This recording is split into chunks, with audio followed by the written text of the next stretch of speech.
Shorty drifting on the beat.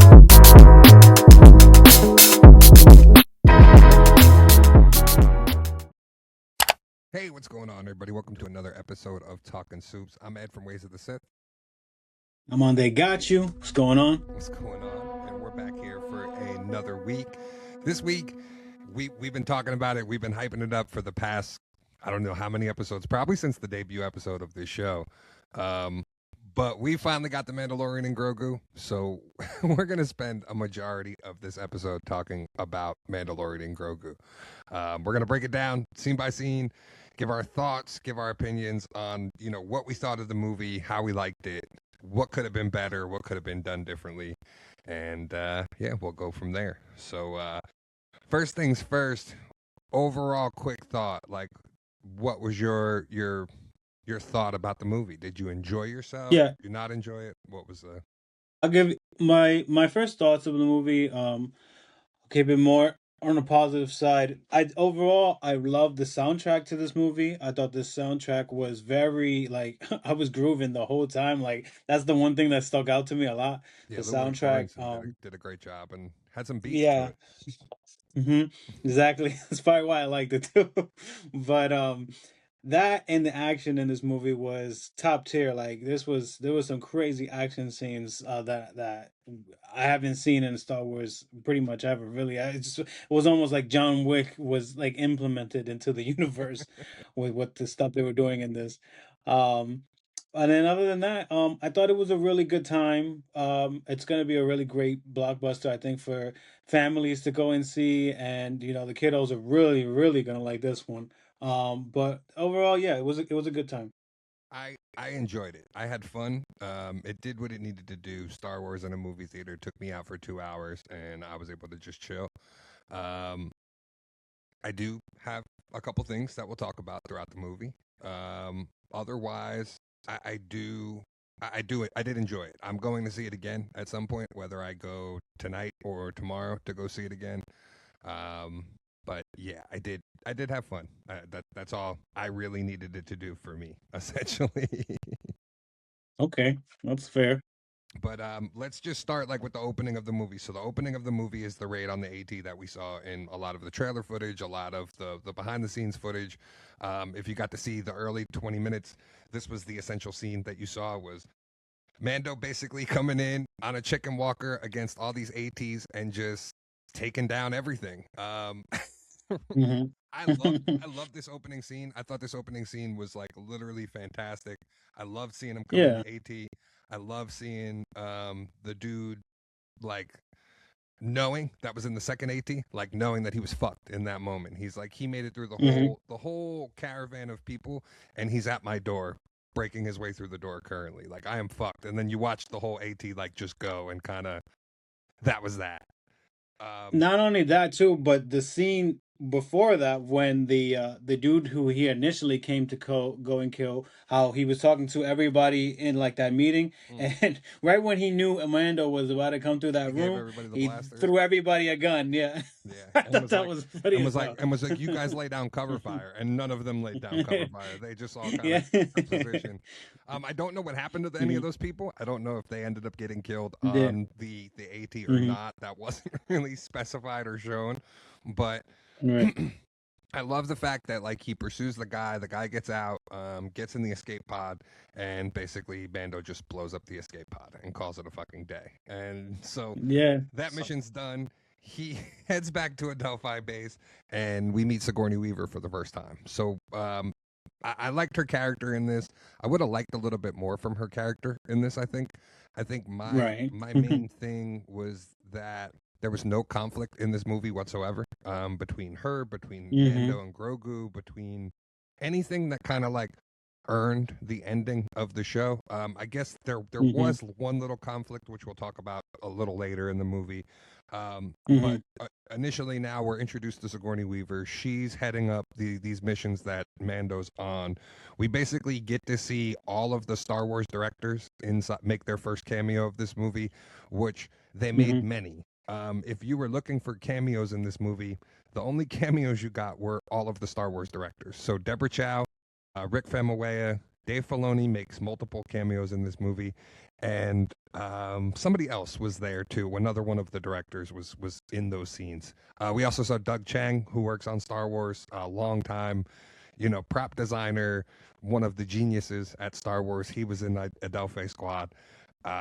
We basically find out that Sigourney Weaver's giving Din this itinerary, this like Rolodex of targets to go take down, and she gives Yeah. him the Ace card. And as proposition for going to take this Ace card, she basically gives him a brand new Razor Crest, and that's how we see that Din ends up with the brand new ship, which was cool way of doing it. Like, all right, here we're gonna pay you up front for going on this mission and working with the Hutts, knowing that you're probably not going to want to, or it's not something that you're going to Yeah. want to do. Right. And yeah, like you said, like although that was a really cool thing that she did, I wish I would have had more of like, and the movie does this a lot where they just put you in situations without giving you a more proper background of how this happened. And this is one of those things where I wish we would got like more of like a background of like Well, how she she does was able to do that, she does and just explain their where it came relationship from. too. Like, Yeah, we don't get what'd you any say? setup for like their relationship, but she does explain where they got the Razor Crest from. She says they seized it from an Imperial warlord who had like a bunch of vintage ships. This was something basically they refurbished it, and here it is. It's a stock one. So this doesn't have the carbonite chamber that Din's originally had built Mm-hmm. into it. This is a stock Razor Crest, like off the factory lot. So Right. Din's Okay. already making changes to it. It brings in the Anzellans later on in the movie to make some changes to it already, to start being able to be like up to his specifications. Zeb right away is just like, come on, let's go take a look at it. And fucking Zeb's like got his bag. He's ready to fucking go. And it seems Mm-hmm. like they've been working together quite some time. Again, that's not something that's really established or Yeah. laid out. It's just kind of Zeb's been helping Mando with Exactly. a lot of these missions and like being his drop off and Mm-hmm. pickup for a lot of them. So That, that's been like, cool. and that's it.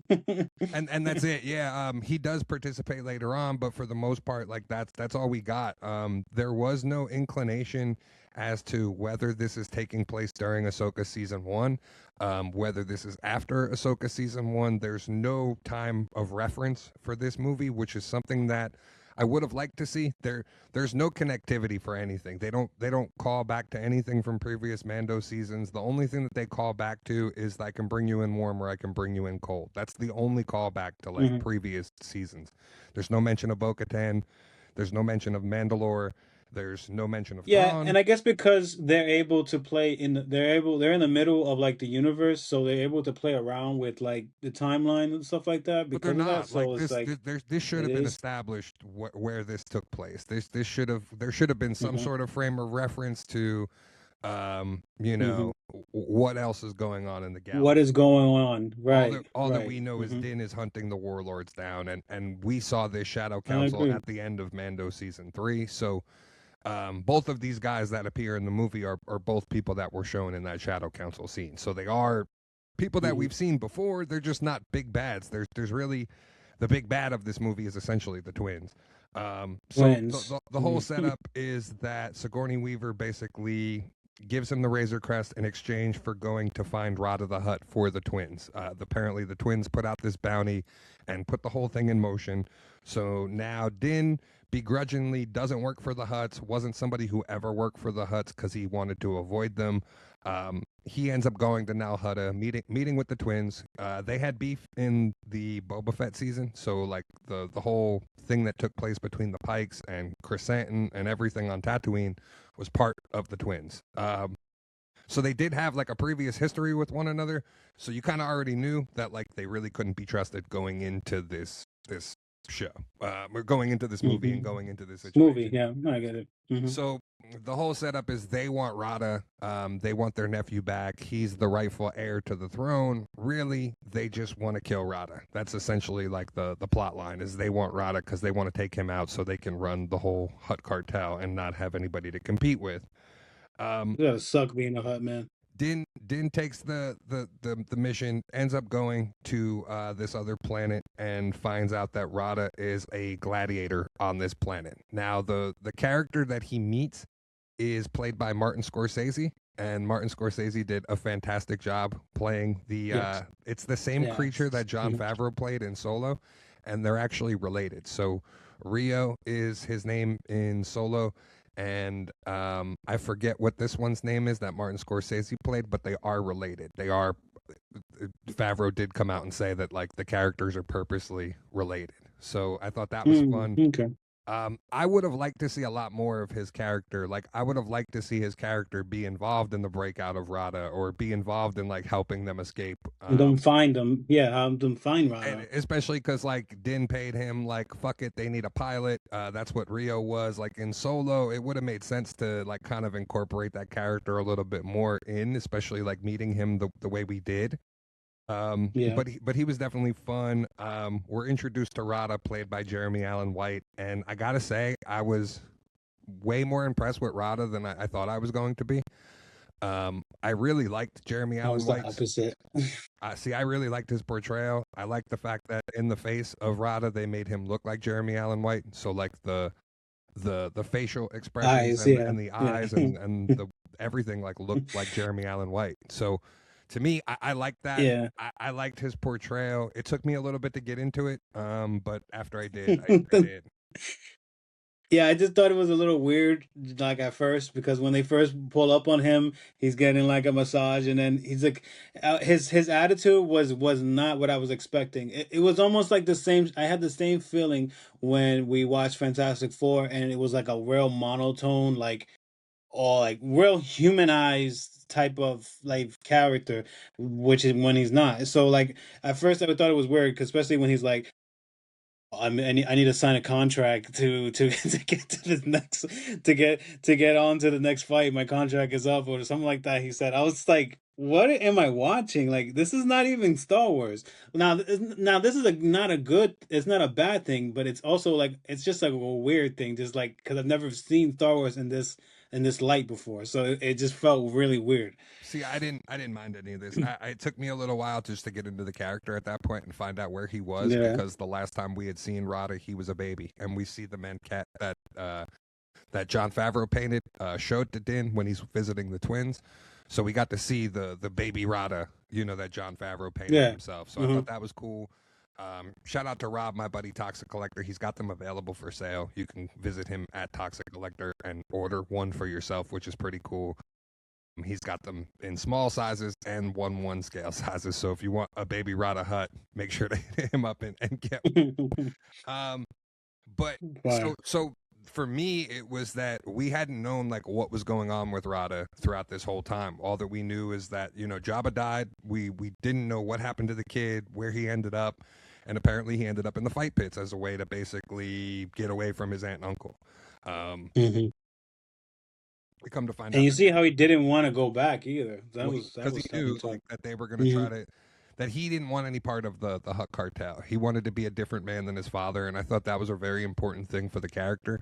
Jabba was a ruthless, crime boss, Well, just Huts in general, they're just assholes. and Like, killed a lot of people. Like Jabba though ruled the galaxy. Like he was in charge of not only the Hutt cartel, but he was in charge of Tatooine for a long time. So like, and as we established in this movie, the Hutts lived for hundreds and hundreds and hundreds of years. So imagine how long that rule of Jabba was, and the chaos that he created. So the fact that Rada immediately like didn't want to be like his father, wanted to do something totally different, for me was really cool.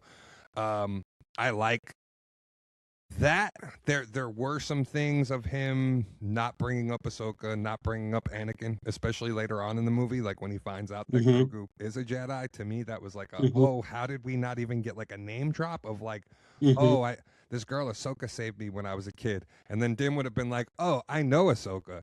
Boom, like your relationship just becomes even better, I think, at that point, and it would have been like a building block for them to like kind of forge that relationship a little bit better than they already did. I there were parts of like this that I didn't care for. I thought we went back like the whole scene of Din coming to the jail cell should have been the one and only time we were at the jail cell. We shouldn't have done the whole other layout of him going to the war criminal to try to buy out the contract, only to come back to the jail cell to get captured. Yeah, that again. was just like It was a lot of weird. exposition that like didn't need to take place. I understand why we did it, but why Din didn't put two and two together that that guy was the Imperial warlord that they were looking for. Like Hmm. that was kind of a, because even Rada's just like, you met him, Janu. He's the guy you're looking for, and it's like, oh, okay. So that all takes place. Rada and Din end up in the gladiator pit fighting the chessboard game from the original trilogy. That's Yeah, I essentially thought that what was really they cool. were fighting. Yeah. Those are the creatures. Hmm. That's the chessboard. All the pieces from Hmm. that chessboard they were in the That was dope. gladiator pit with. Um, I like this. I like Din having to fight Rada at first. It was also interesting to see how Rada moved. Rada was a lot more. I thought he was gonna like, so in the aftermath books. There's Gardula the Hutt, and you come to find out that she's like incredibly fast, but she's more like snake like. Like she moves like a snake.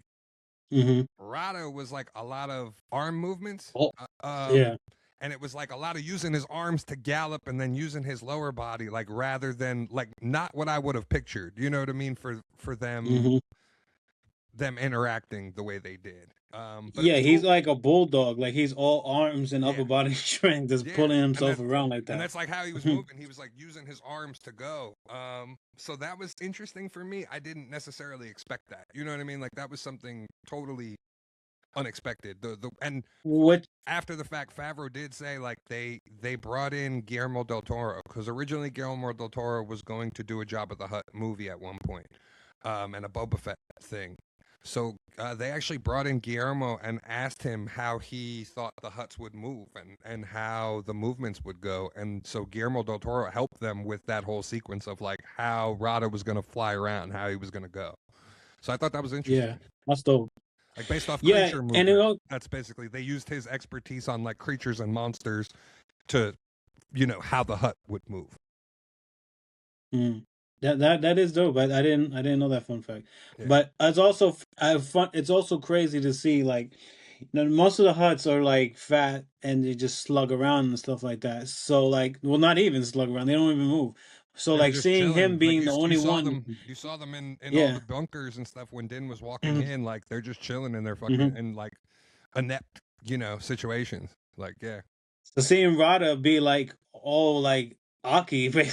basically was like, well, Yeah. that makes sense because this guy's in a freaking fighter pen all the time, and you're gonna gain muscle doing that. So yeah, that was dope to like see that to see him So look like that. I should so say. they go through that whole thing. Din and Mando basically team up to take on all the monsters once they do.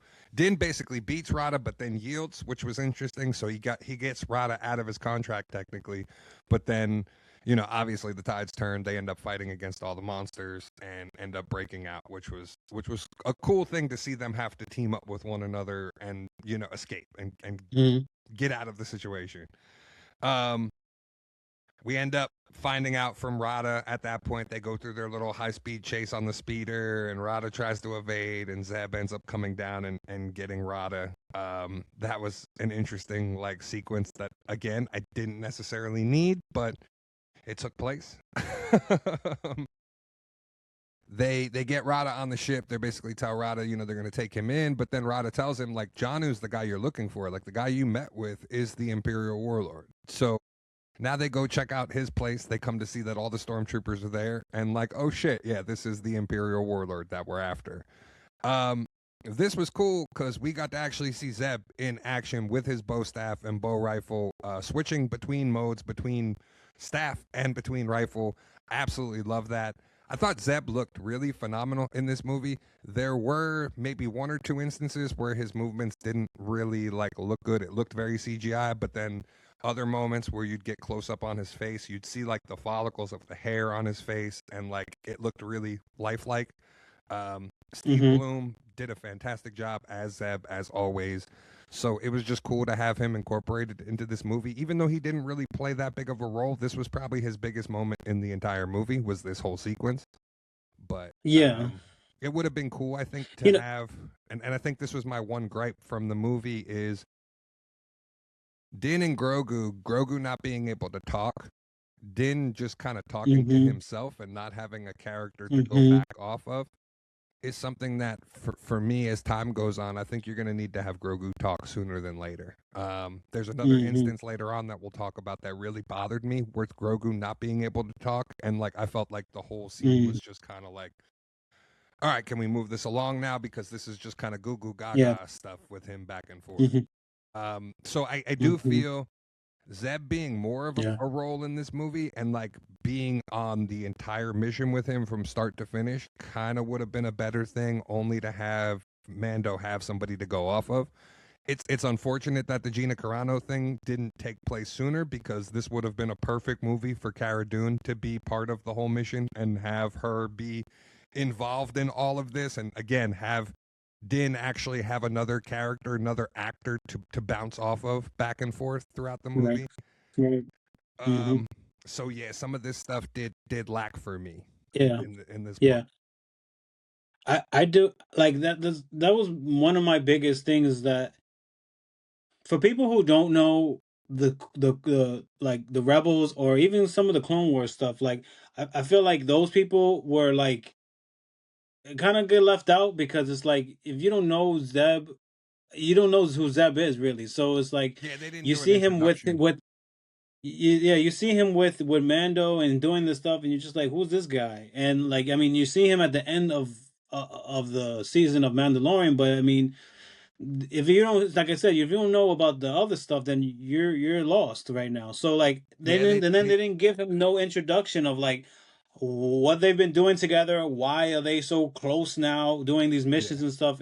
I just felt like that was a missed opportunity, because even for myself, because like I said, I've never watched all of Rebels either. So it's like I know the character, but I don't know the character's like real personality and things like that. So he just seemed like he was just a guy. He wasn't just a guy, because I know he's important, but it was just like, I don't know. It didn't hit to Yeah, me that I they know it didn't probably would introduce hit him. somebody like you or They didn't give anybody him any else. Yeah. kind of introduction or anything. They just kind of threw him into the intro of the movie. If you knew who he was, you knew who he was, and that was it. Um, so yeah, he doesn't really play as much of a big role in the movie as he should. This was probably his biggest role, was during this fighting scene, which was very cool. Like I said, getting to see him. You got to actually see him wearing Callus's jacket, which I thought was cool. So his boyfriend's jacket, he was wearing at one point during the movie, which was a cool little Easter egg. Um, Basically, they capture the warlord, they get out of there, and they bring the warlord back to Adelphi. Sigourney Weaver, this is where I thought we were getting the heel turn from Sigourney Weaver, because Yo, she did seem facts. like, oh, you fucked up by bringing the Yeah. warlord here. And so like she had this Hmm. look on her face, and I thought this was going to be some sort Yeah, of conflict or something here where dude. it would have led to Yes. something more, but it didn't, unfortunately. So she's just okay, whatever. You get this really great Yeah. scene of Din like walking out I of don't know why that Adelphi does. base and looking over the over the rocks and seeing Rada playing with Grogu. And Rada and Grogu's relationship, the the similarities between them are really cool, especially if you remember the Yeah. Clone Wars movie, if you saw Rada as a kid with Ahsoka and that Hmm. whole interaction, and now Hmm. seeing this with Grogu and him, I think they did a good job showing you that. It would have been nice Yeah. to get that exposed a little more. Like I said, one little Hmm. mention of Ahsoka, one little mention of Anakin, just to tie it all together. And Din would have been like, "Oh, we know Ahsoka. Oh, you know Ahsoka Hmm. too. Boom! Now they're best friends. Like now it Hmm. just Hmm. makes so much more sense." They Hmm. really shied away from any kind of connectivity to anything in this movie, Yeah, I and don't know why they did that was that. one thing. It almost seemed like they were afraid to take the big swing.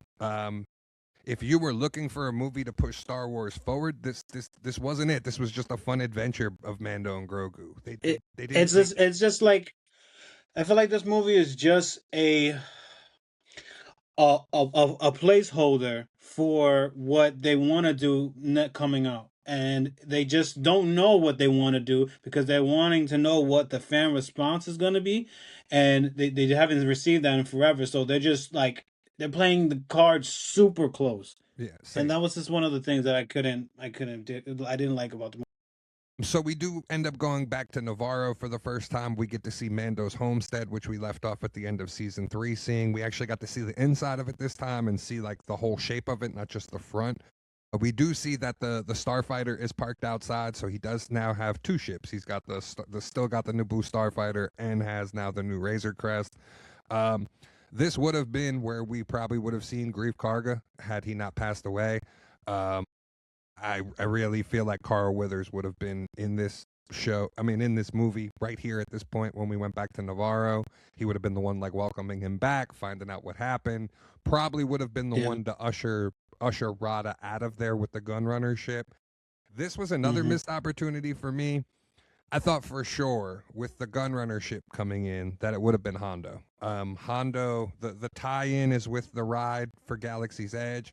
So Yeah. I Uh-huh. thought for sure this would have been the Hondo cameo, and then again we would have had a character for Din to play off of in the finale, like the final parts of this movie. If Hondo was the one who crash landed on Nal Hutta with Rada, you would have had somebody for Mando to kind of play off of and like escape with, and I think that would have been Hmm. better to instead of just kind of the nuance of like him talking to himself. Instead, it's just a droid.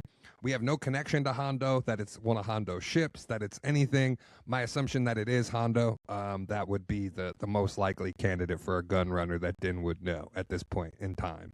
Mm. Um, According to canon, Hondo would be in Batu at this point, so he would already be running his shipping organization out of Batu. So it would make sense timeline wise.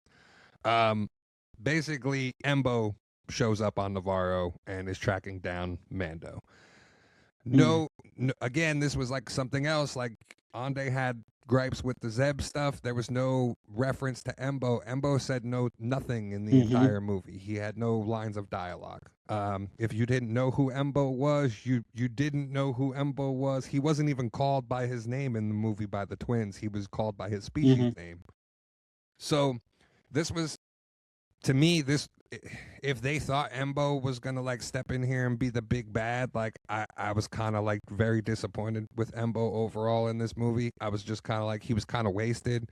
There was kind of no real point. He comes in intimidating, captures Din, captures one of the Anzellans. His dog ends up taking one of the Anzellans, and Din and one of the Anzellans end up getting brought back to Nal Hutta. Um, the Anzellans have their little speeder that they were traveling around on Navarro with, that they were doing the repairs on the Razor Crest, and then they end up having their own little spaceship that can travel throughout the galaxy, and it's the cutest little fucking It's ship. the most adorable thing. I can't even freaking lie. Like Well, that was freaking adorable. their little speeder was fucking awesome that they came riding in And they on. were Like they were booting on that thing. I that was shit like, was "Who is funny. that?" That shit was funny. So yeah, and then they have their little ship. So they basically track down and go to Nal Hutta to go rescue their brother and to rescue Mando.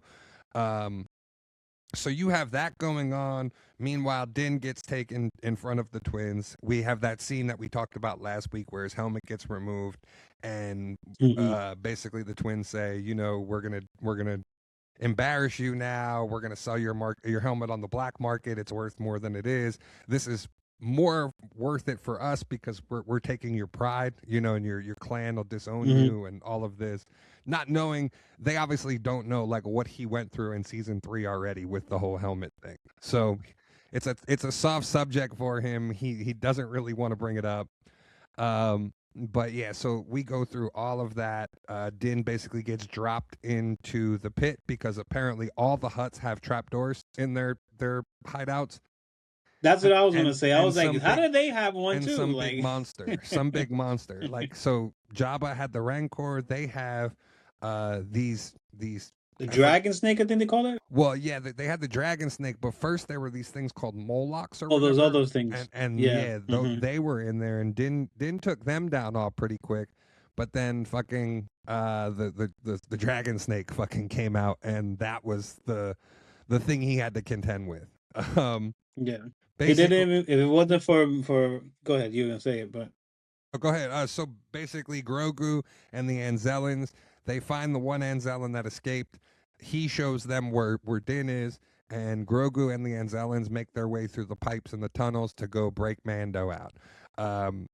Grogu uses Luckily. one of the thermal detonators because Din did show him how to use the thermal detonators, and Yeah, he this was a funny scene. it was a funny scene because he just bangs on the wall and he holds it up, and Din's just like fuck, and he presses it and boom, blows the whole fucking thing off.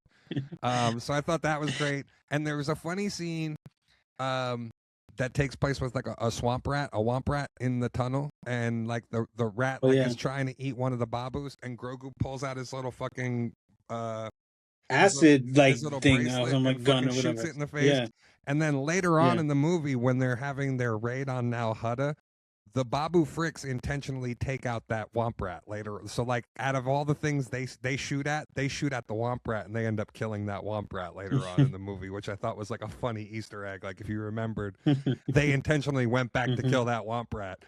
Um, so yeah, Din goes through fighting But the dragon snake and ends up getting poisoned by it. Ends up getting nicked by one of its teeth and is poisoned essentially. This is probably my least favorite part of the movie. Is we Din basically gets brought back to the Babu Frick ship. Grogu, still being young, doesn't realize that Din can't fit in the ship with them. That the ship's too big for Din to actually go on. So Din basically at this point says goodbye to Grogu and sends him on his way, tells him to go with the Babu Fricks and get the fuck out of here. Din kind of knew he was dying with the poison and was cool with it. So like this was going to be his big sacrifice. Grogu was going to go off with the Anzellans. Din would have died here. mhm. But Grogu, Yeah, go ahead. yeah. This is one of my things with the movie is that it's like they're like too afraid to take the risk and do the thing. So they're like, so then we get to the next scene where basically Grogu was just taking care of him the whole time, but it's just like we're showing me this is what's gonna happen when he dies. So it's like you're prepping me he's gonna die, but and this is how Grogu's gonna have to learn. But it's just like Well, we never know when that's gonna happen. but So that like was because so I think you're missing a little bit of this. The whole point of that scene was to basically show that how much further Grogu's evolved now since the original show. It was to show that Grogu could take care of himself now. He knows enough now and has learned enough from Din that and the way of being a Mandalorian that like he can take care of himself, which he does. There's a lot of references to Yoda. There's a lot of ties to his species. The fact that he builds the hut the same way Yoda built his hut. The fact that he walks around with the stick like Yoda did. Um, the fact that he's doing his meditation and doing all of the stuff that he was taught by Luke to do. So you're seeing that Grogu is evolving and Grogu is growing into his power. It's coming. We just didn't kind of get an exploration of that in this movie at all. That was one of the things. This would have been a perfect opportunity for me in this scenario to get mhm. either a Yoda Force Ghost, um, either a vision while Grogu was meditating, something more than what we Something. got. Um, I feel like if him having the connect talking to Yoda at this point would have been a great thing because then we would have had some exposition more about who Grogu is, maybe a little bit of information that we've been lacking from this story. Even him unlocking like a memory from the temple that's something Yoda taught him, something Yaddle taught him, something he remembered from one of the lessons in order to heal Din, I think would have been the much better route. I did like the scene where he he builds the hut.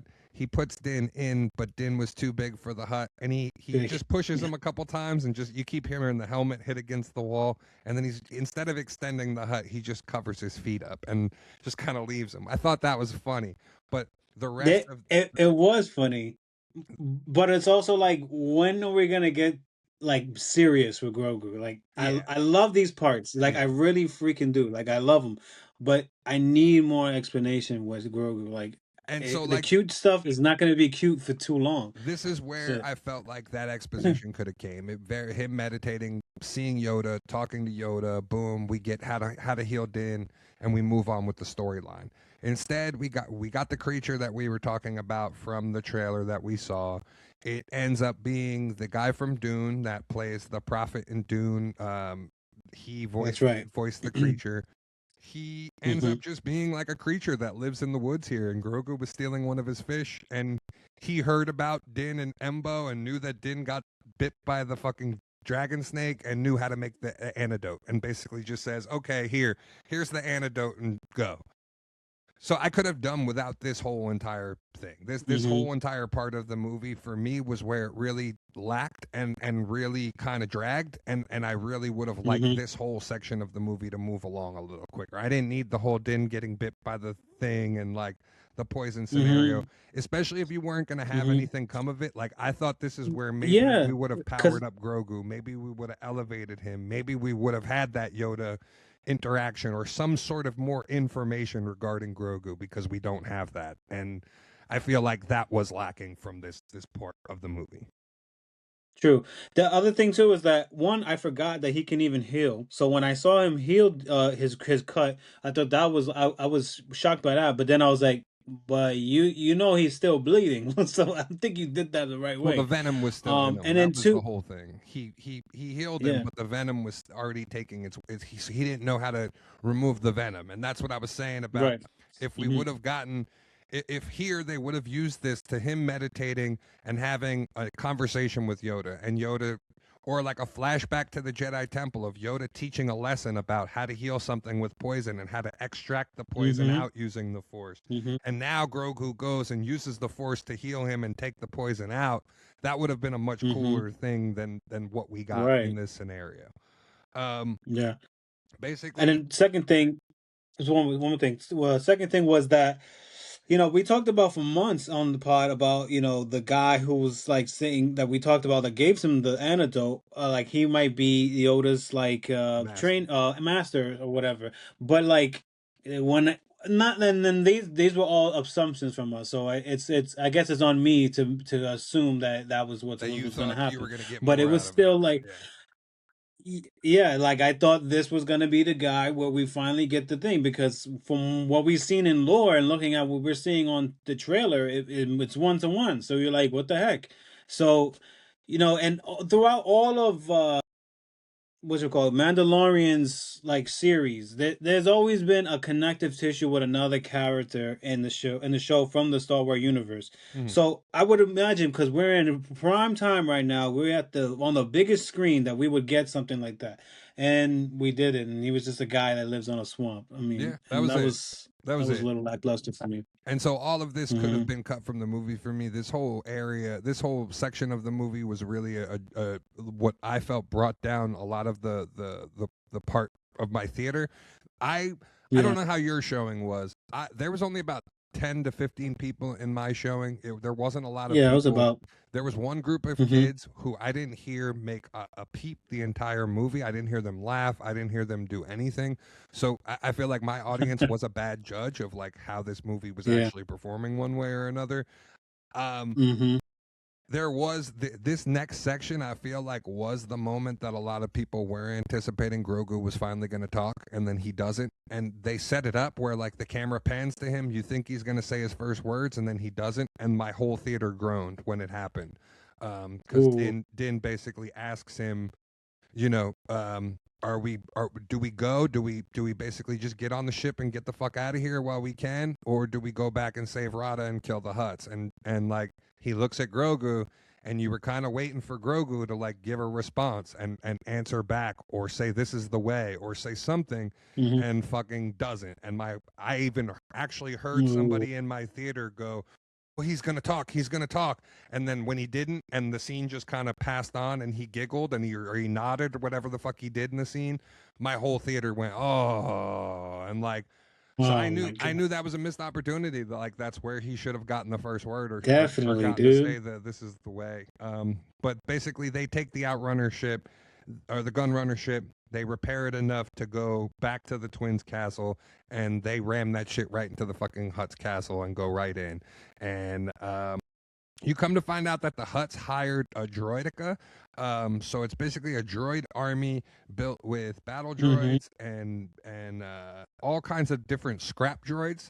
And they're basically a for hire army that the Hutts hired. So they're their protection that they have on now Hutta, which was cool, something different.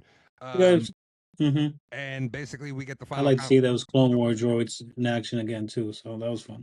we get to see the final confrontation. Din basically goes, frees Rada the Hutt. Um, Rada takes on the twins, which was an interesting fight. I would have liked to see it go a little bit more. I would have liked to see either Rada kill the twins or Din kill one of the twins. The Din and Embo fight, I didn't feel was very good. Again, Embo really had no purpose in this movie. There was no connectivity. There was no like they knew each other from the past, like they ever crossed each other's paths before. It was just kind of he was there. He was just the cannon fodder to be there. Um, Right. that whole thing kind of this final sequence for me, I would have liked a little bit more out of it. And basically, what happens is Rada is fighting the twins and sacrifices himself to go clothesline the two twins into the trap door where the dragon snake is. And as he's about to fall and sacrifice himself, Grogu uses the force to pick Rada up and keep Rada from falling. Again, this would have been another moment for him to be like, "You're a Jedi. Hmm. I got saved by Jedi Hmm. when I was a kid," and just like another way to just connect the story and just connect Hmm. those pieces that are already there, but they shied away from every kind of way to connect. End of channel connection. You wanted it to be, yeah. Yeah. This also for me was a big problem because again, so now in Book of Boba Fett, Boba already has a problem with the twins.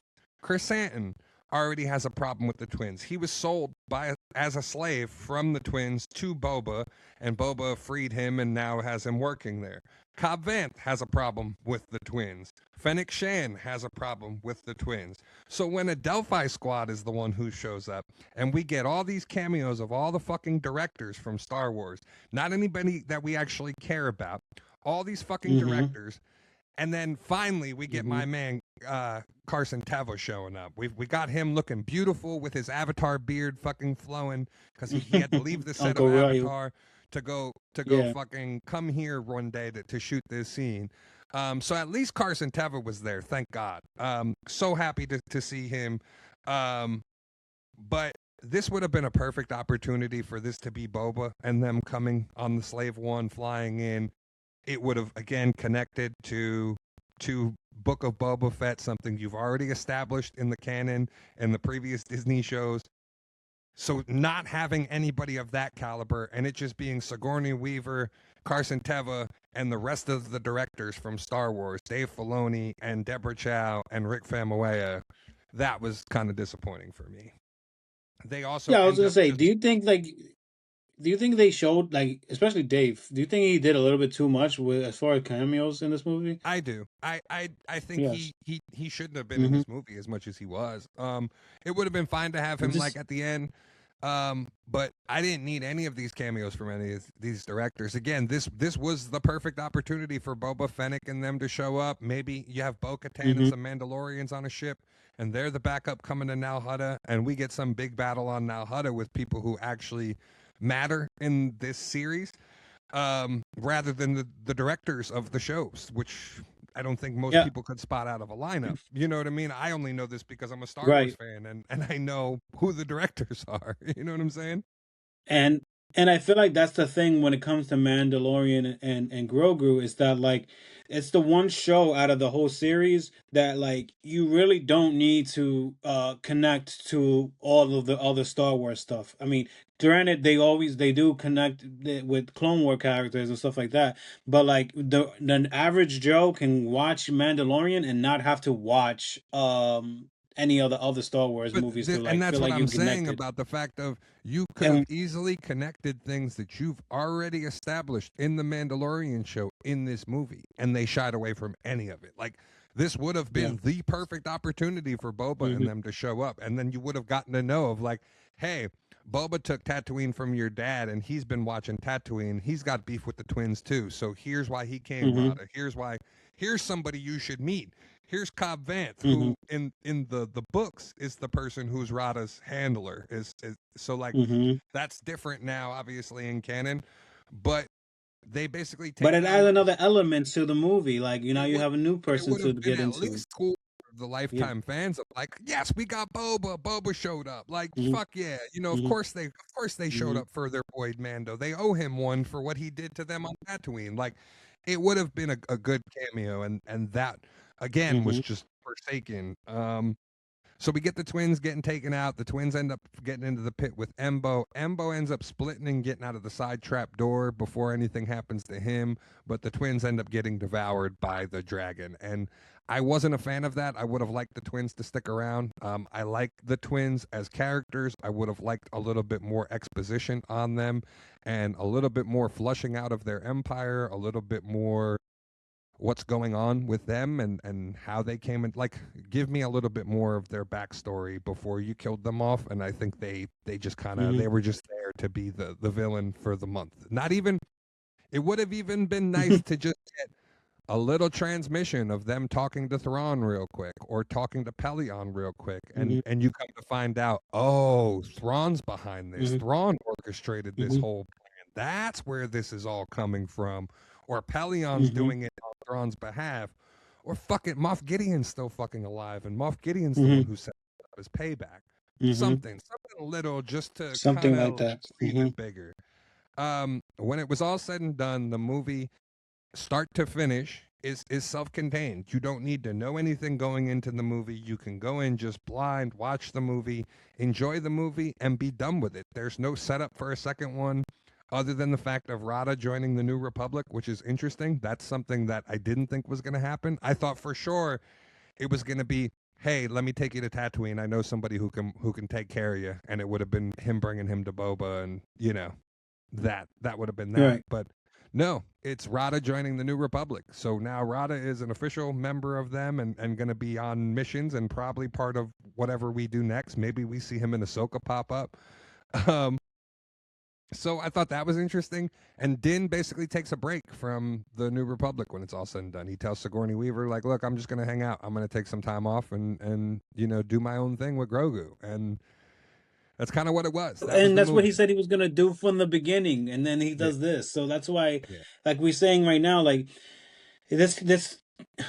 Okay, great. We got to see what Rada was up to and the hut situation, but it was almost like a side quest with no move anything moving forward. As far as like for the movie and just like the universe in Yes, general, and this that was wasn't like made my this biggest wasn't pet peeve. this wasn't made to shake up the foundation of Star Wars. This wasn't made to elevate the franchise in any new direction. This was just made to be a fun adventure. This was 4 episodes of Mando together, start to finish. You got a Hmm. beginning, middle, and an end. You got 4 arcs, and that was it. Um, this was Which made. makes it to me more of a movie for. I see it as more of a kid movie than anything because It's if a you're casual just a fan kid trying movie. to learn, This is just a and movie to and for go people enjoy. who are That's it. It's a and for movie to people go to who the movie don't theater and just enjoy and have fun. That's it. and for people who don't know Star Wars, I feel like this is a perfect entry for new Star Wars fans to come into I don't even because feel like you it's an get entry for this Star fun Wars adventure fans. plot. I just feel like it's an entry if you want to take your family out to go see a movie, this is the movie to go see. If you want to have a good time and everybody enjoy That it, too. it's the movie to go Facts. take your That too. family to. Your kids are Mm-hmm. gonna like it. Your wife will probably enjoy it because of all the funny stuff and the creatures. She'll probably get a kick out of Grogu, and you can enjoy Star Wars. So it's not lightsabers and mythology and guys in robes and the dark side and all of the Hmm. stuff that probably turns off your family from watching the movie. It's a family adventure. This was made just to Hmm. be that. And I think if you go into the movie knowing that and knowing that's what to expect, like you're not Of going to get course, blown that would away. make it as a The much more visual effects were great smoother. in this movie. They did a great job. They went back and fixed a lot of stuff from a lot of the early trailers where the VFX did not look good, and this looked really great. Hmm. I did not see it in IMAX, but I've heard if you do see it in IMAX that it looks even better. So Hmm. I feel this movie is probably going to overperform. I feel the reviews and the audience score, and enough people came out of this movie saying the same thing that they Oh had yeah. fun. And I feel like that's all we really needed out of this. We needed positive press coming out of it. It's like I said, it's not the thing that's going to groundbreak Star Wars and you know break down the generational gap and now bring you into this brand new era. It's not. Um, Starfighter is probably going to be that next year. That's kind of where they've been going with this. That's what they've been leaning on, is that Starfighter is whatever the next direction for Star Wars is going to be through that movie. So now we just have Mm-hmm. to wait and see. I still think it's going to be a backdoor Ray movie. I still think when it's all said and done, they're Of setting up course. whatever this Mando generation is and the Ray generation coming together for a new trilogy of movies. I think that's where we're headed. I think we're going to see Ray. I think we're going to see Grogu. I think we're going to see Ahsoka, Sabine, Ezra. All of these characters come together for whatever these Simon Kingberg trilogy movies are going to be that he's been writing the script on for however long. And I think that's where we're going with Star Wars. I think that's the direction. Is it necessarily the best direction? I don't know. I don't know how people are going to respond to seeing Rey on screen again. I really don't. I have a feeling Mm-hmm. Starfighter could be a fantastic movie, but the minute you end the movie with Rey showing up, you might get people turning on the movie at that point because they don't want to deal with her. I don't know how things are going to go. I personally Um.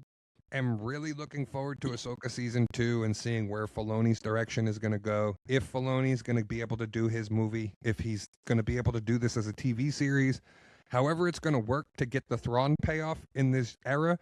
And I think that's eventually where we'll get the death of Mando. I think Mando will be the character that dies when Filoni is done with his Thrawn story, whether it's Ahsoka or it's in whatever comes next.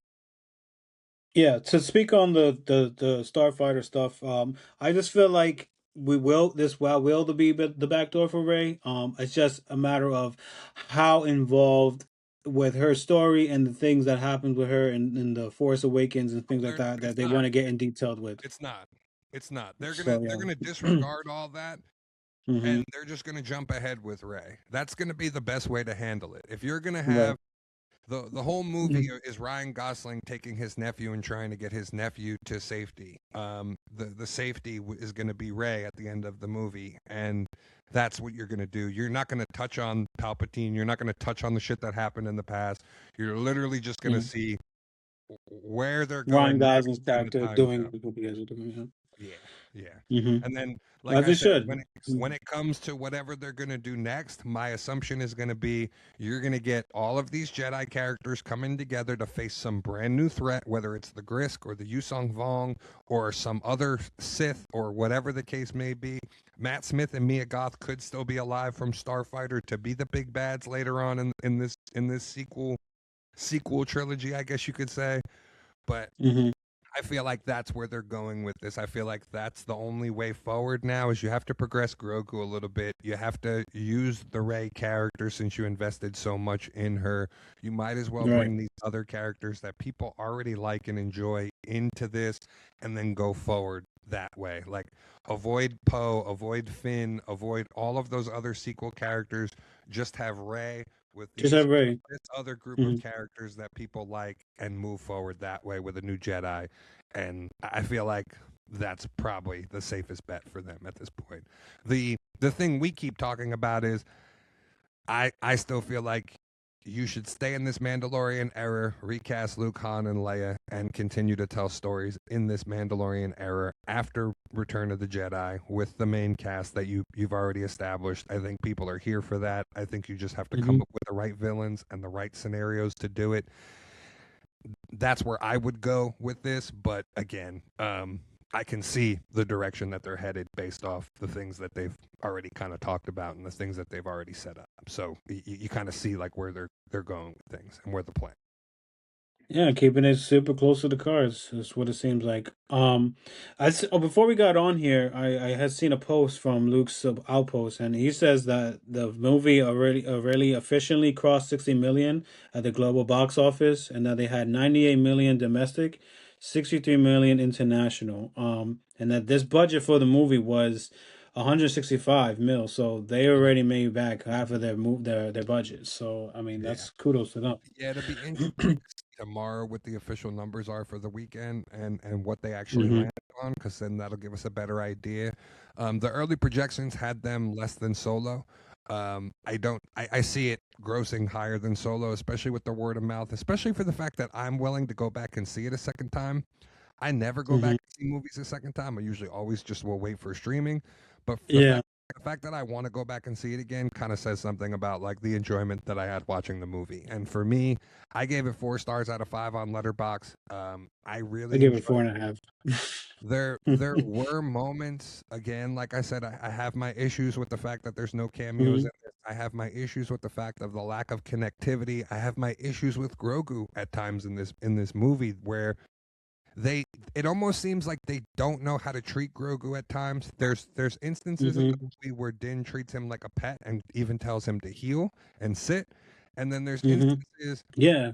where he's treated by other people as like one of Din's pets, and then he's also treated Mhm, as like, he's also a Jedi, so you're supposed to look at him a different way and you're supposed to treat him. And so like they're kind of all over the place, and I feel like they need to stop doing that. They need to just focus on whatever your avenue is going to be on Grogu. I get it. For their marketing department, they probably want to keep Grogu a little baby forever, this cute little thing, goo goo gaga, ha ha ha. Let's merchandise the shit out of this forever. But for people like me and fans of this, I feel like at some point you're gonna have to move this kid forward. You're gonna have him talk. You're gonna have him grow up. You're gonna have him You gotta give him a lifesaver, man. Like, yeah, you gotta do to something else. actually have him be a Jedi at some point and Mhm, be doing some badass shit and be the Mando mhm. Jedi that we want to see on screen. Especially once we get to the sequel era stuff. Like he's got to be Cause grown of, up by that point. He's got to cause, be more independent and on his own at that point. Especially if Din dies, during this era. So I feel like those are the things that we need to do going forward. Will they do it? I don't know. It's all up in the air to see like what comes next because outside of Starfighter, that's all we have. Ahsoka season 2 got pushed mhm, back to next year. We have Maul season 2 coming, and we have Starfighter, and that's all we mhm. know about until Star Wars Celebration comes rolling around next year. So it's unfortunate. Yeah, because if this was an animation already, like if Mandalorian was animation, we probably would already got a whole backstory on what Grogu came from, if he's related, his I don't relationship think so. maybe with Yoda and I don't Yaddle, think so. and all the Jedi stuff. We probably would have had that by now. I feel like. I don't think so. I think they're telling the story the way they want to tell it. I definitely think we'll end up getting Mando season 4 at some point. I think that's a given now with the movie and the success of the movie. I think they'll definitely move forward with Mando season 4 or the Filoni thing, where again I could see that being where they kill off Din and that being the end of like the Mando and Grogu now having to grow up and do his own thing. Yeah, and I'm okay with that because they kind of already teased us of how They what this prepped us. looks like. Yeah, So like, yeah, yeah, and so you have to kill him again now that's at why I some feel point. like you're definitely getting there. And if it doesn't happen now, it'll happen in that Ray sequel trilogy team up. Like that's where we'll get Din being older and he'll die, naturally, or he'll die in action, sacrificing himself because he's an old man at that point. And especially with them saying the quote of like the young take care of the old and the old train the young or something to that extent. Old take. I thought this was gonna be the movie where this happens. Because I why are you didn't. telling me that? I didn't. So I and it I didn't. kind of I kind of knew they weren't going to pull the trigger on it because of the fact that like they didn't want to pull the trigger too soon. They didn't want to take any risks with this movie. There was no risks to be had in this Oh, movie. no risk whatsoever. It was the safest Star Wars movie they could have made, and good on them. They did a good No risk. job in the fact of making the safest Star Wars movie. Um, I saw some people talking about like where do you rank this movie now with Star Wars, and like I think it's somewhere in the middle. I think it's above Solo for me, and it's above the sequel trilogy for sure. Um, but it's somewhere in the middle there. I think it was the safe bet that they did. They shied away from taking any risks. They shied away from any big Hmm. cameos or any big moments, and they played it safe. And I don't blame them. I really don't, especially with the fan base, especially how divided things are. Like I don't blame you for wanting to just keep it inside the box and not take any big swings. Hmm. You know what I mean? Hmm. Yeah, I get that, but uh, we want to see more. So I guess we need what I'm But asking see, for is for the Starfighter but movie, and but that's see, what I just have to wait for. but see, I don't. Again, I don't know if the Starfighter movie is going to appeal to the same audience. The Starfighter movie is going to be a totally different era. It's not this era. It's years ahead in this after the sequel trilogy. So that's one thing I think But at that least I know that we're moving somewhere else, and there's something new and like exciting. Like possibly, we're going like positive forward, possibly possibly, right? it But could be awful again. that's the assumption. Yeah, That's the yeah. bad thing though, is like they could be Mhm. betting the money on Starfighter and fans could fucking hate Starfighter, and now what? Now you're fucked again because now you painted yourself in a corner with a sequel trilogy. And I feel like unfortunately, I know like I said, I have a feeling they're going to breeze past all of the sequel trilogy. They're just going to jump forward into this Starfighter thing and to whatever they do with Rey and the rest of the Jedi Order. And I still feel like you're gonna have a fucking hard time because there's a lot of people that don't like the sequels, that want the sequels fucking expunged from Star Wars altogether because Mhm. they ruin the story of Star Wars essentially.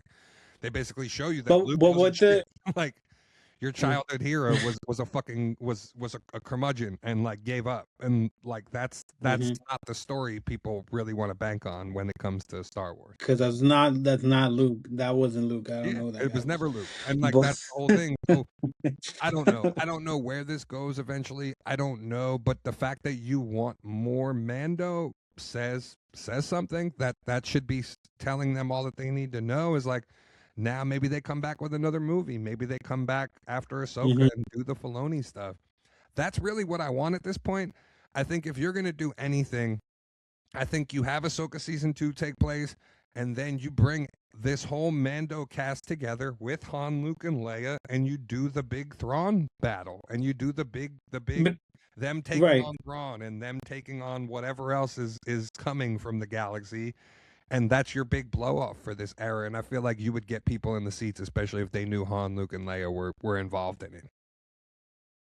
Because at this point, you already have the recipe for what you've already put out already that people love and like. Mm-hmm. So just use what you know people like already, like Mando, and like the stuff that I mean, Maul doesn't take place in this, but I mean, you can somehow put that at that Devin, world and those things no, into this. Devin is Yeah, Devin. Devin is the piece. Yeah, so like You have there's Devin. recipes You have for success. you have Just take the risk. That's my only problem. They don't want to take the risk. You have Devin. You have Ventress. You have Quinlan Voss. You have Ezra. You have Sabine. You have Ahsoka. You have Cal Kestis. You have Rey. You have all of these Jedi that you could put together to make a new Jedi Order. And I feel like that's the movie people want to see. If you're going to bring all these Jedi together, this will be the first time since the prequel trilogy that we'll actually get to see a new Jedi Order all together, all working together, and they're going up against the big bad, and I feel like that's the best route to go going forward at this point. You have the Hmm. Mandalorians, you have all of these factions that you've introduced now all working together as a new republic to take on the Thrawn and the last of the Empire, and or whatever takes place after Starfighter and the sequel Mhm. trilogy. I think those are like the two safest bets that they can do, and we'll see if that's where they go. Yeah. But overall, I enjoyed it. I would recommend going to see it if you haven't seen it. It is a lot of Yeah, fun. It's going to be a lot of fun when it comes out on Disney Plus to be able to just watch at home. I'll definitely watch it that's what I'm waiting for. times at that point to see it. Hmm. Another movie that is hitting now and getting it is coming out and getting great reviews is Masters of the Universe. They were doing early showings of it for people, and from everything I heard, the movie is really fucking awesome compared to what the stuff that we saw. They did release a brand new trailer for it, and the new trailer really kind of leans into the 80s He-Man stuff, and I think it made the movie look 10 times better than it did previously. You get to see a lot more of Jared Yeah, Leto. giving him. Hmm.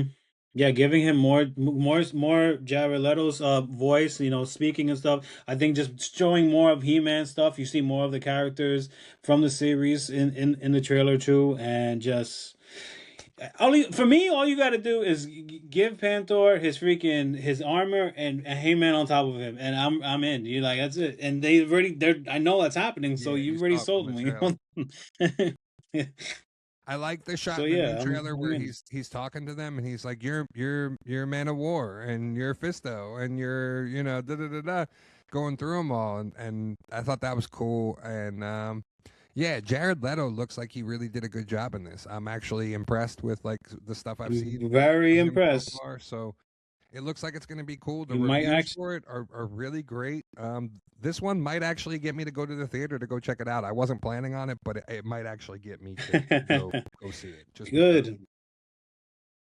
Yeah, He-Man needs some love because I mean, when I walk inside all these and I see all those toys there, I'm like, dude, why? These are like my childhood. Like, why is this like this? So let's try and give He-Man some love.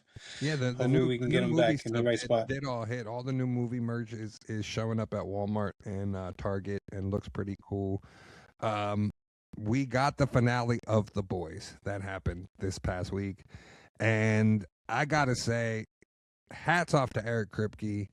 Hats off to everybody on that staff, that all the actors, the makeup, the special effects, the editing, the writers, like everybody top to bottom on that show. Um, I love the finale. I know a lot of people had problems with it. A lot of people were expecting a lot more from it. They did sit Soldier Boy out for the entire finale, which was kind of disappointing. So they set him up this whole season to be important and then just had him sit on the sidelines. But like I Mm, was saying last week, I think that's more to set up his Vault Rising show that's coming. That's going to be debuting at the end of this year. So we'll get a lot more of that. I also do see a scenario where if they do a season 2 of Vault Rising, we're going to get a current day storyline with Soldier Boy after the events of this boys finale. So we'll see how he's reacting to the fact of Homelander being killed. Spoiler alert: Homelander does mhm, die in the finale.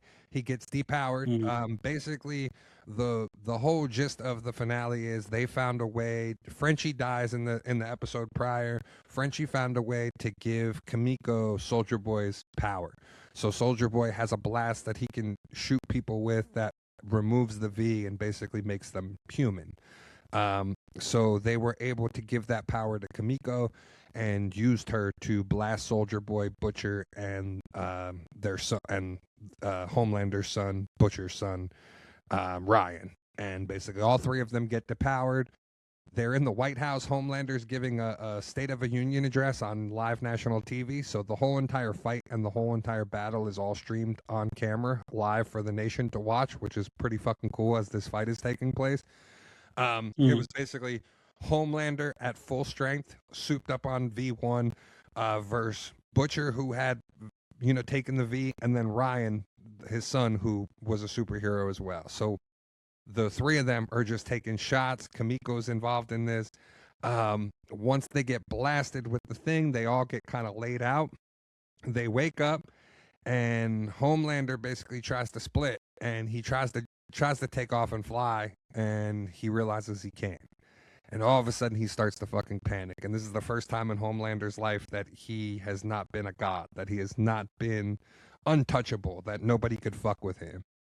So Butcher, being Butcher, starts beating the fucking shit out of him and starts punching him in the face and breaking teeth and fucking busting his nose and just beats the living fuck out of him to the point where Homelander's like crying and sobbing, basically saying, I'll suck your dick. I'll suck your dick. I'll eat your shit on national TV. And fucking that's Insane. and he's literally being streamed on national TV saying this. And like, dude, the fucking craziest shit in the world. Like, and like you can see it, he turned to an incel. And props to Anthony Starr for his portrayal of Homelander in this, because he goes from like being this untouchable, invincible asshole to like immediately realizing that like he's a coward and he's if it wasn't for the powers, this little shit probably would have got his ass beat years ago by somebody. You Long know what I time mean? ago. Yeah. And so Hmm. like the basically Butcher ends up fucking him up on national TV and then takes a crowbar and jams it into his head and then pops the top of Homelander's skull off with the fucking crowbar and leaves him Oof. embedded on the Oval Office desk. On national TV. So this is all being streamed the Mm. entire time it's happening. And then after it happens, Ryan wakes up. So now Butcher's got to kind of explain to Ryan that like I just killed your father technically. So all of that takes place. Huey and the rest of them, Starlight, all kind of walk into the room to see that like it's over. Homelander's fucking dead. Um, it was just fantastic. The way they did this to me was great. then you basically get a fallout of Butcher trying to deploy the virus, and if he does, people like Starlight and Kamiko will die too. From basically, he'd kill every soup in the entire world if he deployed this virus. And it's Huey who ends up stopping Butcher. He ends up shooting Butcher in the chest and stopping him from deploying the virus. And that's basically how the show ends. The show wraps up showing that Starlight and Starlight and Huey are pregnant. They're having a kid. Starlight is Huey opened his electronics store that he talked about throughout the whole entire show, and basically she's still saving people and doing missions in between working out of the electronics shop. So it was cool. I really enjoyed it. I thought it was fucking great. So yeah, it was. I was really happy with the way that they wrapped this show up. Definitely worth watching if you haven't. Like you, I know you got to get caught up. It's definitely Yeah, finally. So this is why I'm happy that this happened. So now I can finally binge away. Yeah, it's definitely going to be great. I think when you binge it too, because you're going to get to experience like it all, you know, fresh as it's going on at once. Yeah. So I think it's pretty cool. Last week we talked about lanterns. We got some more stuff going into season 2, and the fact that we have a new showrunner change going into season 2. So it wasn't even announced that we're getting Lantern season 2, but apparently DC already hired a new showrunner for season 2. Tom King is going to stay on as an executive producer. And there was a shot in the trailer that we saw last week where you do see Sinestro. So Sinestro is in the cell, and Hal is talking to him in the cell. So Sinestro is going to be part of this show.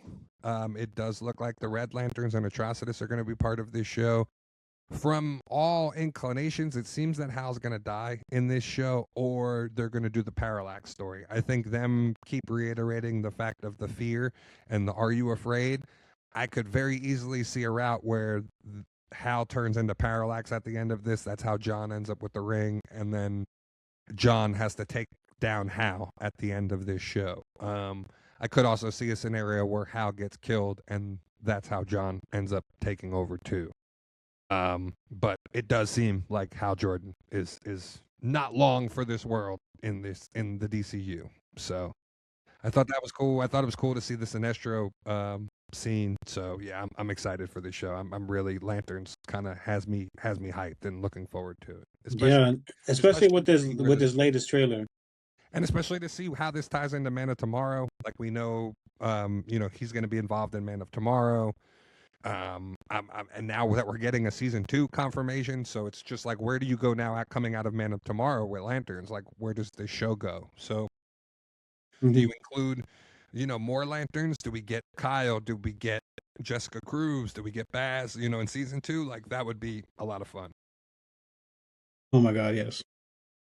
A big thing in Marvel in this summer, Spider-Man is going to hit its 1,000th issue. In the next 2 months, they're starting the countdown to issue 1,000 in Spider-Man series. So the tease is that it's going to be a big reveal with Aunt May and like a conversation that her and Peter are going to have. My assumption is going to be that Aunt May is going to tell him that she knows he's Spider-Man, and that's going to be the big reveal for issue 1,000. It was done in the animated comic book series that they just ended and came back and did, where like May basically tells him at the end of the book that she's always known. She just had to bury it down and like act like she didn't. So I think they're going to do it in main continuality. I think that's the biggest announcement. Either that or Aunt May's going to get married to her new boyfriend. I could see a scenario where like that's the big announcement too, is that, May's going to tell him that she's getting married. But I think that her knowing that he's Spider-Man and knowing, I think that's the better way to go for like the issue 1,000. Like they did something with. But this is for Amazing Spider-Man. Yeah, for Amazing Spider-Man. Okay. Yeah. Yeah, so I guess so. But also, I like the other one though because we've seen that already so many times. Like we've seen her knowing that he's Spider-Man. So that's why I'm like, I like the other one though. It's never happened in the main continuality of Spider-Man though. Yeah, and that's what's I get that. about it. That's why I could fully see that being the reveal of her knowing, and now it changes the status quo of the main Spider-Man book going forward for all time. Yeah. I didn't write this one down, but there is a reveal that Batman is going to be getting a new Alfred, essentially. It seems that they're going to do the storyline from Batman and Robin with Alfred's niece coming in to be the new butler at Wayne Manor. So that was teased in the new solicits. It has not been confirmed, but it does look a lot like Alicia Silverstone's character, and it's teased that she is related to Alfred. So I could very easily see them doing the scenario of like Alfred's niece now is going to be the new butler at Wayne Manor. Alfred does have a daughter, but we haven't seen her in quite some time, so it would make sense to have this new character be, the niece. Yeah, Supergirl. that would be good. Supergirl is going to become a Blue Lantern in DC Comics. Previously, she was a Red Lantern for quite some time, so it's going to be interesting to see her become a Blue. Usually, you need a Blue Lantern to fix the Red Lantern energy. So I'm not sure if it's going to tie into her being a Red or not, but it is pretty cool that they're going to actually have her be a full-fledged Blue Lantern going forward. Yeah. Also, in other Supergirl news, I heard that she's also going to be in Man of Tomorrow as well.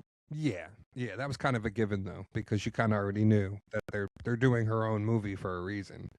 So this is all tying back in, and Superman's in the And with Superman in, yeah. and we've seen David Cornsweet in like the stills of him in her movie already. Those stills, those shots did come out, so it's already there. Yeah, it's kind of a given that she's going to be in Man of Tomorrow.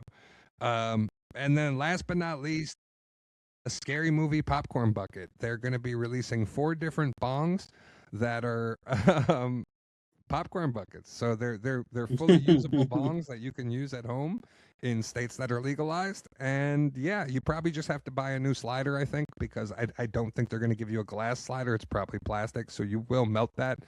But yeah, just get a glass one and you're good to go from there. All 4 sizes. I think they won the popcorn bucket for me. I think that's probably. Yeah, that was really innovative. I love the Wayne brothers and what they do.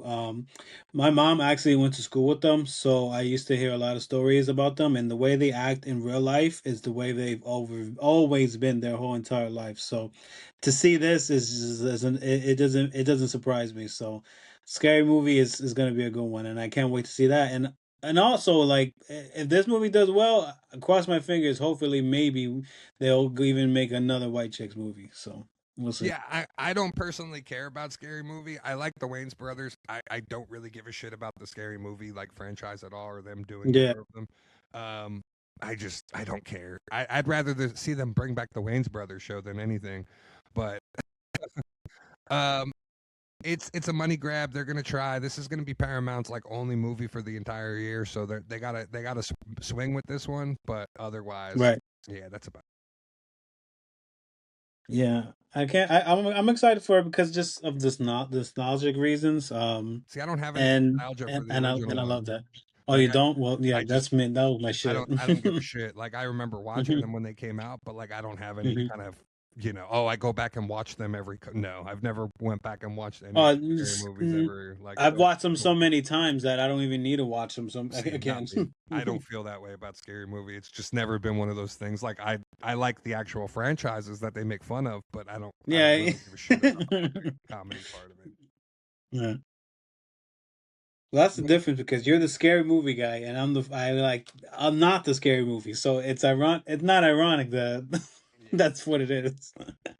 What did you have for comics of the week this? I haven't got it, but I know I have it, and it's Absolute Green Arrow. I've heard really great reviews on it. I was actually really shocked because I think we talked about it here once about how when it broke, um, and I'm hearing really great things about it. I hear it's a totally different story from what we're known for Green Arrow, and yeah, I'm excited to read. It was okay. It was okay. I have it here. Yeah, I see. Um, What you didn't like about it, or would you think that was okay about it? I probably will not continue to pick this up. I picked up the first Okay. issue just to pick it up to see where they were going with it. Hmm. It didn't hook me. It didn't keep me interested. Um, Seems like it's Ollie back from the dead somehow. Right, right. The bow is made out of two machetes, and Black Canary's involved in it. She seemed to be more of the main character than Ollie was. But yeah, I'm probably not back for issue 2. Honestly, it didn't do anything for me. I saw people losing their minds over it, and I was just like, not for me. Um, Mine this week was Wonder Woman. This Wonder Woman crossover has been really cool. This Trinity story they've been doing.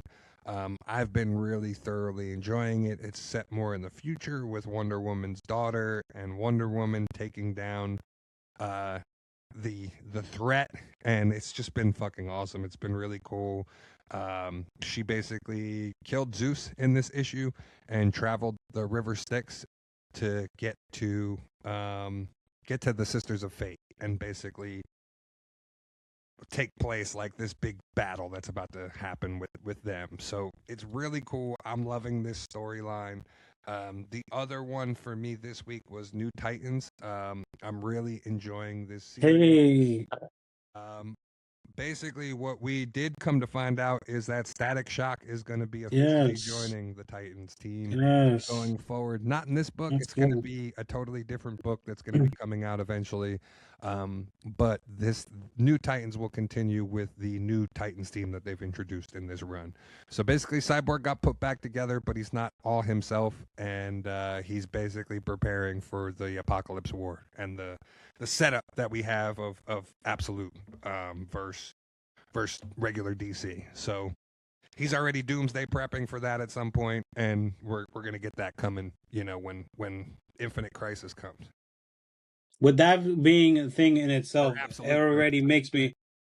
it already makes me want to add that to the to my list now, because I wasn't watching reading Titans, but now that Static is in it, now I'm all in, because Static is It is one gonna is in be my top 5. it is going to be a different book though. It's not this iteration of the book. Like New Titans is going to be a new team, and the original Titans team is going to be going and starting a new book that'll have Vic be part of the team. So Okay, hold off till that yeah, I'll be debut, over there. and then Yeah, I'll be honorable there. mention too. I don't have it in front of me, but X-Men by Gail Simone this week was really, really great. Finally, I think it was actually from last week, Hey, and I just finally. didn't get around to reading it. But hi, Gail. You know, we're internet friends, me and Gail Simone. I love her to death. I think she's awesome. So finally getting to see this New Mutants team really progress and start to unlock their powers has been fucking awesome. Getting to see um, the the story with the warden finally pay off and get to see her brother now, who was inmate X. We finally got that reveal from all the way from issue 1, and we finally got Monet showing up, kicking ass. She's ready to take on the warden's brother. So it's gonna be cool. And she didn't come alone. We know Pietro Quicksilver will be showing up soon. So I'm Nice. really interested to see where that Uncanny book is going to continue to go.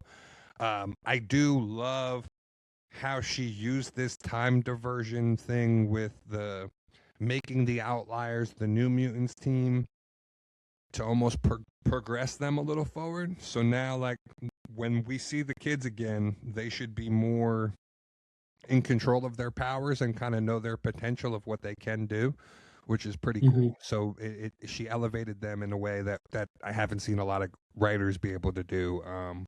So yeah, I'm still loving Uncanny. Um, the main X-Men title is kind of where I'm starting to lose some of my steam on, because not a lot has happened in that. But Gail's Uncanny book has still been absolutely great. So definitely recommend picking that up. Good. Uh, Good to know. did you have anything that you watched this week? Um, what were we watching this week? Caught up on some anime stuff, which has doing really good. And then um, this is really random, but I watched Nemesis. It's one of those shows that are on Netflix. It's basically from the same writer. It is the same writer who wrote the Power series. Um, and it was a little messy. I'm not gonna lie. It was interesting though, but I mean, if you like Power, it's just like that, just the bootleg version. because without the main people. So so yeah, that I watched that on Netflix. And then I don't know if I just watched anything else off of the top of my head, besides the Mando. Yeah, that was pretty much everything. I know there's stuff I have to catch up on, like your friendly neighbor, I have to catch up on, and I think that's about it. Yeah, that was what I had in stores. I finished Lord of the Flies. It took me a while to get through it. It was a very Okay. slow adaptation of the show. I thought they did a really good job with it when it was all said and done. And then I did watch the documentary that they put out too, along with it, that showed like the making of it. Turns out they did go to like they took this whole cast of kids to a remote island in Malaysia and shot this whole entire thing on like on an island out in the middle of Malaysia, which was pretty crazy Mm. to see how they set this up, how they were able to work it all, and like I had a new appreciation for the show. I think once I watched the behind the scenes because it was like, oh wow, you guys like literally survived it to shoot this, Mhm. shoot this series. Um, I thought there were a couple things that were a little different than the books, but it was executed well. You really came to like Piggy even more in the show than you did in the books, and I feel like he was really the standout of the entire thing. They even showed Jack in a different way that like he's not portrayed in the books. He's kind of portrayed like a madman in the books. In the show, you kind of see why he's the way he is because of his father and like his abuse at home was kind of the way, like why he was portraying the way he was on the island. So it was good. I would recommend checking it out if you're a fan of Lord of the Flies. It was a good adaptation. It just took a little while. Like I think I want to say it's 5 episodes or 4 episodes in total, and like they're all hour-long episodes, but it's a lot of like not much happening until you get towards the end. The other thing I watched was The Bride with Christian Bale, and it's directed by Maggie Gyllenhaal. That came out on HBO. It was okay. Was that the Frankenstein one? Yeah, I like Oh, okay. So. I like the girl who plays the bride in the movie. I thought her portrayal and her acting throughout the whole entire thing was really great. I didn't really care for Christian Bale in this role. The way like the premise of the movie, it's like very Showtimey, like he like vaudeville era. It's hard to explain until you watch it, but Hmm. I didn't think it was. I It didn't was want to see this though. it's it's essentially Bonnie and Clyde with Frankenstein and the Bride. That's the only way I Mm-hmm. could describe it. So Mm-hmm. it was fun. It was a fun like watch, but like nothing I'll ever go back and watch again, if that makes any sense. Like it was worth checking out, I guess, just to see the concept and see what they're doing from there. That movie hit streaming fast. I swear it was only like yesterday. Feels like I was thinking about going to go see that. Yeah, it came out a few months No. ago, but it's on HBO Max, Yeah, so yeah, you can watch it on HBO. yeah, definitely gotta check that. Yeah. Otherwise, that'll do it for another episode of Talking Soups. Thank you Yes, guys so much for tuning in. And if you made it this far, please make sure to like, comment, subscribe. Give us a follow on any podcast platform that you listen to. Subscribe to the YouTube channel. It helps us out tremendously by leaving a review, 5 stars, or whatever you feel like we deserve. 5 stars would be preferred, but if you feel like we deserve it, need some work, I'll take the encouragement on that. But thank you guys so much, and we'll see you again next week. Peace. peace.